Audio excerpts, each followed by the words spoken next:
Sorry, దీనికి కుక్క అనొద్దు కాదు, మనము స్నూపీ గీపీ అని స్టైల్ గా పిలవాలి. ఇక ఈ కుక్క ఈయనదే. ఈ కుక్క కోసమే ఈడీ ఆఫీసర్లు పనులన్నీ ఈడ్చిపెట్టుకొని కోట్ల రూపాయలు దొరుకుతాయి అని అనుకొని ఈయన ఇంటికి చెకింగ్ చేసిర్రు.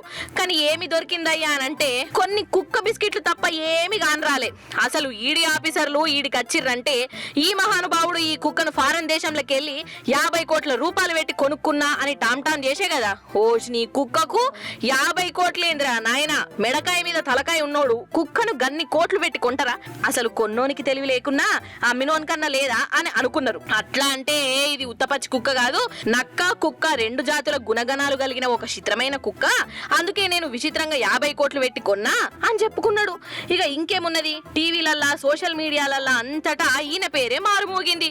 50 కోట్లు పెట్టి కొనుక్కున్నాడట, కుక్కకు 50 కోట్లట అని అనుకుంటా ఈ కుక్క మీద ఈయన మీద స్టోరీల మీద స్టోరీలు అల్లిర్రు.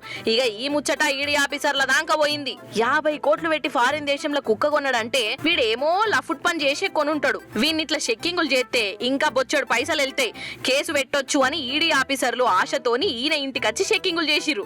ఆఖరికి అసలు ముచ్చట ఎరకయి నాలుక కరుచుకున్నారు. ఏందయ్యా అంటే ఈ కుక్క ఫారెన్ కుక్క కాదట, 50 కోట్ల కుక్క అసలే కాదట.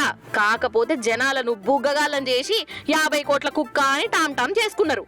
ఇక ఈ కాలంలో ఏం చెప్పినా సోషల్ మీడియాలో వైరల్ అవుతున్నది కదా నొల్ల. అందుకే ఇట్లా అబద్ధం ఆడి 50 కోట్ల కుక్క అని అనగానే అందరూ నమ్మేసి నన్ను ఫేమస్ చేసిర్రు. ఇక ఈ కుక్కను 1000 రూపాయలు కూడా ఎవడు కొనడు అని సావు కబుర్లు సల్లగా చెప్పిందోళ్ళ. అయితే ఈయనకు కుక్కలను సాదుకునే అలవాటు ఉన్నదట. ఇక ఆడాడ ఉన్న కుక్కలను తెచ్చుకొని ఇది ఈ దేశం కుక్క, అది ఆ దేశం కుక్క, దీనికి ఇన్ని కోట్లు దానికి అన్ని కోట్లు అని పిట్టల దొర కథలు చెప్తాడు.